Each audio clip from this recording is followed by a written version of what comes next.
ایک مرتبہ حضرت شاہ شمس تبریز راستے سے گزر رہے تھے۔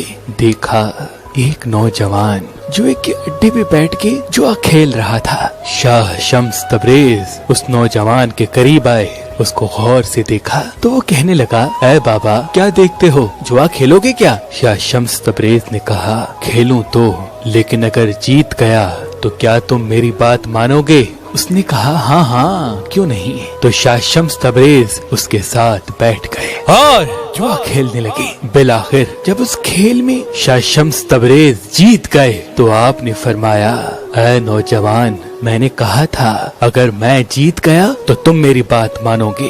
اس نے کہا، ہاں بابا بتاؤ کیا کرنا ہے۔ شاہ شمس تبریز نے کہا، اے نوجوان، زور سے میرے منہ پہ تھپڑ مارو۔ اس نے کہا، اے بابا آپ میرے دادا بابا کی عمر کے ہیں، میں آپ کو تھپڑ کیوں ماروں؟ شاہ شمس تبریز نے کہا، یہ تمہارا وعدہ تھا کہ جو میں کہوں گا تم وہ کرو گے، اب تمہیں یہ کرنا پڑے گا۔ بالآخر بہت اصرار کے بعد اس نوجوان نے زور سے شاہ شمس تبریز کے منہ پہ تھپڑ مارا۔ شاہ شمس تبریز نے تھپڑ کھایا اور خاموشی سے جانے لگے۔ اس نوجوان نے اس جگہ کو چھوڑ کے شاہ شمس تبریز کا پیچھا کیا اور کہنے لگا کہ اے بابا تم کھیل جیت بھی چکے اور پھر اپنے آپ کو تھپڑ کیوں مروایا؟ مجھے یہ بات سمجھ میں نہیں آئی۔ بات جب یہاں تک پہنچی تو شاہ شمس تبریز نے فرمایا، اے نوجوان، جوا کھیلنا اللہ کی ناراضگی کا سبب بنتا ہے، تبھی میں نے یہ چاہا کہ اس کی مجھے سزا ملے، تبھی میں نے کہا کہ تم مجھے تھپڑ مارو۔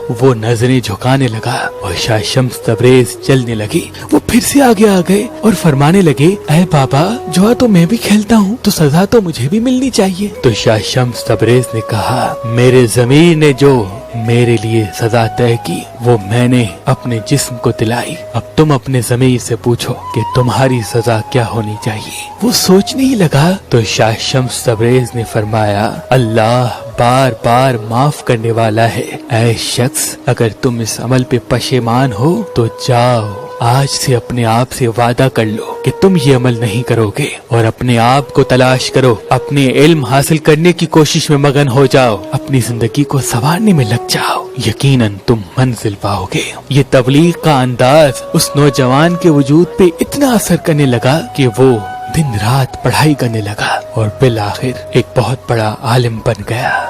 یہ ہوتی ہے اللہ والے کی تبلیغ، جو انسان کے وجود میں بغاوت نہیں بلکہ انسان کے ضمیر کو زندہ